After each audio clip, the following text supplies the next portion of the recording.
अगर आपसे हम ये कहें कि आज के दौर में नरेंद्र मोदी जी सबसे ज्यादा कमजोर स्थिति में है, तो फिर आप कहेंगे ऐसा क्यों? आज नरेंद्र मोदी जी ने तीन तीन भारत रत्न देने का ऐलान कर दिया है। जी हाँ, इससे पहले वो जननायक कर्पूरी ठाकुर और लाल कृष्ण आडवाणी दोनों को भारत रत्न देने का ऐलान कर चुके हैं। इसी साल फिर अब जयंत चौधरी के दादाजी चौधरी चरण सिंह और उनको भारत रत्न देने का ऐलान, और उसके साथ साथ कांग्रेस के पूर्व प्रधानमंत्री रहे पीवी नरसिम्हा राव उनको भारत रत्न देने का ऐलान, और उसके साथ साथ एक और स्वामीनाथन को भी भारत रत्न देने का ऐलान। यानी इस साल पांच पांच भारत रत्न देने का ऐलान नरेंद्र मोदी जी कर चुके हैं। हालांकि इसमें कुछ टेक्निकल फॉल्ट भी होता है। एक साल के भीतर, जो अब तक की मुझे जानकारी थी सरकारी दस्तावेज के अनुसार, कि अधिकतम 3 भारत रत्न दिए जा सकते थे, लेकिन ये सरकार की वेबसाइट के ऊपर दर्ज होता है। लेकिन इस साल 5 दिए गए। इसमें हो सकता है कि नरेंद्र मोदी जी कुछ नया अपना जोड़ तोड़ करना शुरू कर रहे हैं, नई कुछ बातें कहना चाह रहे होंगे, देश को संदेश देना चाह रहे होंगे।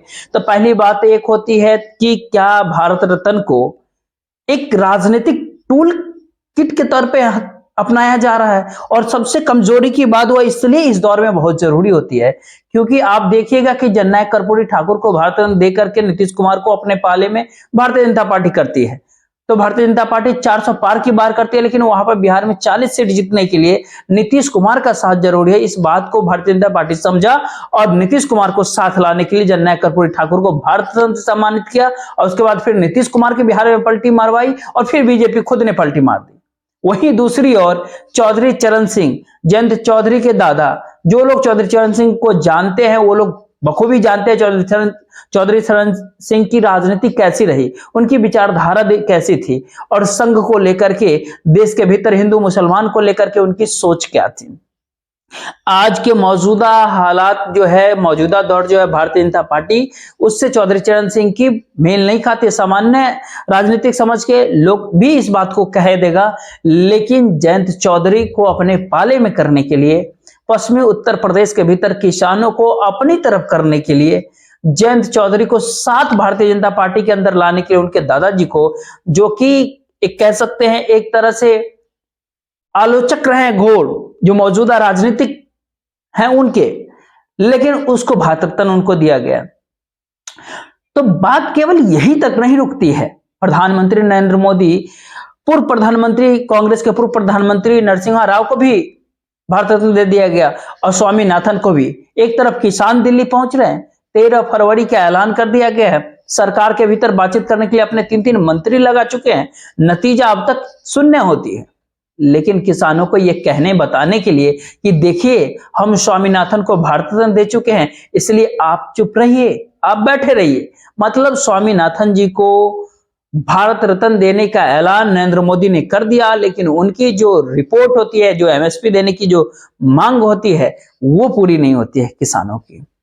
और इतना ही भर सब नहीं, केवल इतना भर नहीं, क्योंकि इसके साथ साथ पीएम मोदी जी काफी कमजोर हालत में है। इस बात को ऐसे आप समझ सकते हैं कि महाराष्ट्र राज्य के भीतर शिवसेना को तोड़ करके एकनाथ शिंदे को अपने तरफ बीजेपी में लेके आए, क्योंकि उस समय की शिवसेना जो एकजुट थी, जो कांग्रेस के साथ थी, महाविकास आघाड़ी गठबंधन के भीतर थी, और ऐसे में भारतीय जनता पार्टी की दाल नहीं गल सकती थी। महाराष्ट्र के लोकसभा के 48 सीटें फंस चुकी थी। और वहीं दूसरी ओर जब ऐसा लगा कि शिंदे के साथ आने के बाद भी सरकार नहीं बन पाएगी, तो फिर उसके बाद अजित पवार को लेकर के आए, एनसीपी को तोड़ दिए, और जिसको कहते थे नेचुरली करप्ट पार्टी, वो नेचुरली करप्ट पार्टी भी अजित पवार को ही दिलवा दी। शरद पवार के हाथ से भी पार्टी चली गई, शरद पवार के हाथ से विधायक भी छिन गए, और शरद पवार के ही बनाई हुई पार्टी वो उठा करके अजित पवार को दे दी।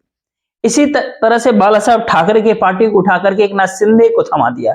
अब कैसे भी करो, तुमको सब कुछ दे दिया, तुमको जो चाहिए था, अब मुझे 2024 के लोकसभा चुनाव में 48 सीट दिलवा दो। तो दो बातें महाराष्ट्र के भीतर की राजनीति में, उसके बाद बिहार की राजनीति में कितना उथल पुथल हुआ आपके सामने। उसके बाद एक लंबी लिस्ट अगर आपके सामने रखे, तो एक लंबी लिस्ट में ये आ गई कि कांग्रेस के उन सारे परिवारवादी नेताओं को भी अपने और खींच करके लाते, जो भारतीय जनता पार्टी के अंदर क्या है, चाहे सिंधिया हो, चाहे आरपीएन सिंह हो, चाहे मिलिंद देवरा साहब हो, मिलिंद देवरा साहब एनसीपी के भीतर आए, लेकिन किसकी तरफ है सबको पता है। प्रत्यक्ष अप्रत्यक्ष रूप से वो भारतीय जनता पार्टी में, तो उन सारे तमाम नेताओं को जो अब परिवारवाद के नाम पर जो जिनको भारतीय जनता पार्टी कोसते थे, वो अब अपने तरफ उन नेताओं को लेकर के ला रहे हैं।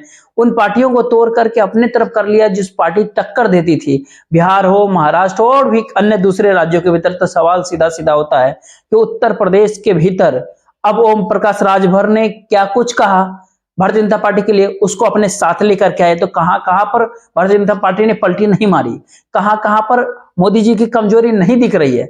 अगर भारतीय जनता पार्टी 400 पार वाली अगर पार्टी है आज के दौर में, तो आपको क्या लगता है कि भारतीय जनता पार्टी इतने बड़े दिल वाली पार्टी है कि भारतीय जनता पार्टी सबको तोड़ करके अपने साथ लाने के लिए कुछ भी कर सकती है? तो फिर अकाली दल का गठबंधन, सबसे पुराना गठबंधन, क्यों टूटा? अगर भारतीय जनता पार्टी इतने दल की पार्टी है तो अकाली दल ने गठबंधन क्यों तोड़ा? सबसे पुराना गठबंधन होता है। और अकाली दल के साथ साथ जो है, अब आप देखेंगे कि महाराष्ट्र के भीतर शिवसेना का गठबंधन क्यों टूटा? तो जो पुराने गठबंधन होते हैं, जो नीतीश कुमार के साथ गठबंधन टूटा, आज हालत खस्ता होता है, आज हालत कमजोर है। और इसीलिए आपको जो है जरूरत पड़ रही है, जरूरत पड़ रही है और नारा लगाया जाता है 400 पार का।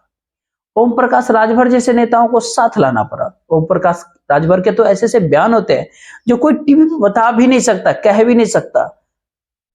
आप अगर ऐसे उन बयान को अगर आप देखेंगे टीवी पे, तो सुन करके काफी हैरत में पड़ जाएंगे। तो इस तरह का बयान इनका रहता था।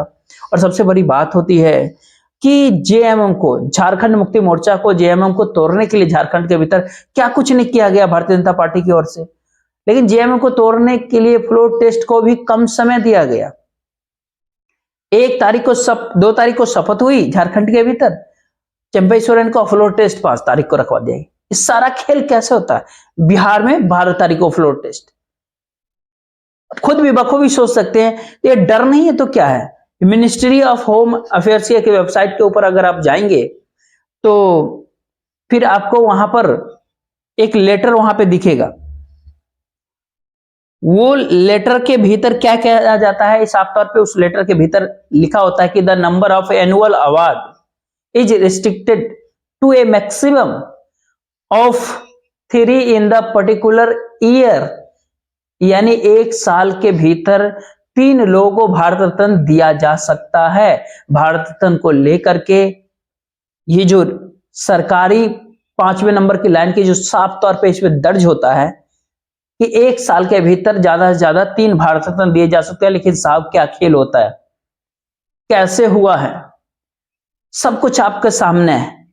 इसके बाद सबसे बड़ी बात होती है कि जब चौधरी चरण सिंह का नाम का ऐलान किया गया भारत रत्न के लिए, तो प्रधानमंत्री जी खुद करते हैं। कर्पूरी ठाकुर से किया तो प्रधानमंत्री खुद ही करते हैं।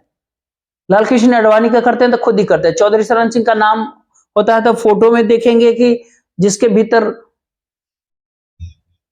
एक सुमित्रा महाजन स्पीकर रही हैं पिछले कार्यकाल के तब का फोटो होता है। कमाल है। चौधरी चरण सिंह का एक फोटो होता है जब नरेंद्र मोदी जी पिछले कार्यकाल में 2019 से पहले सुमित्रा महाजन के समय में ये फोटो होता है। आज सुमित्रा महाजन जी कहाँ हैं? उनका तो बयान नहीं आता। नाराजगी के बीच बीच में खबर आती रहती, लेकिन उनको दिखाता कोई भी नहीं।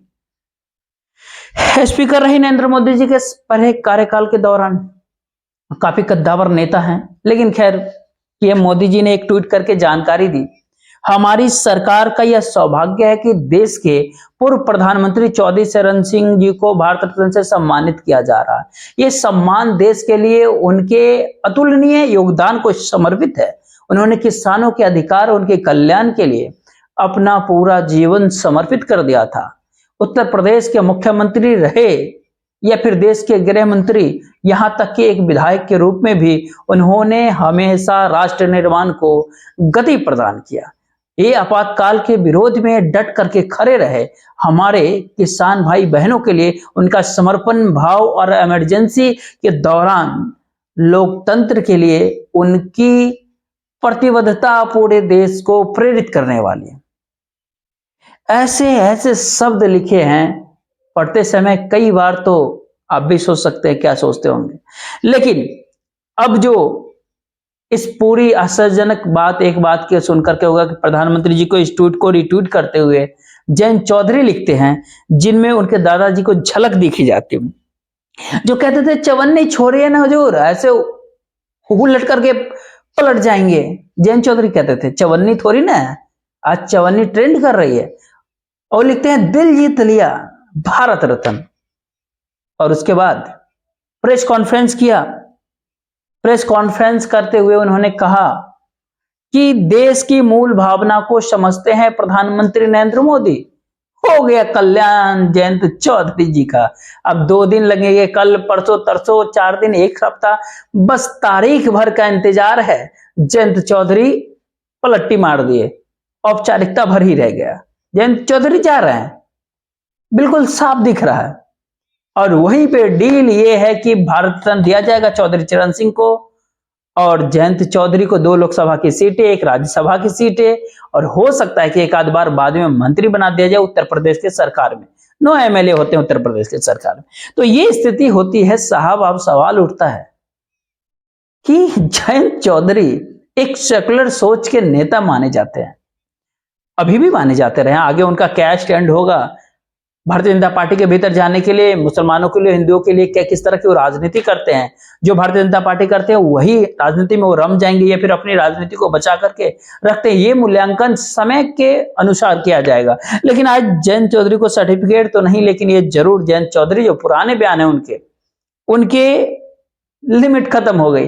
जयंत चौधरी के जो पुराने बयान है उसकी म्याद कहते हैं खत्म हो गई। जयंत चौधरी के जो बयान होते हैं कि चौवन्नी थोड़ी ना हो साहब, कैसे पलट जाऊंगा, लेकिन आज वो पलटी इस तरीके से मार रहे हैं, साफ दिख रहा है।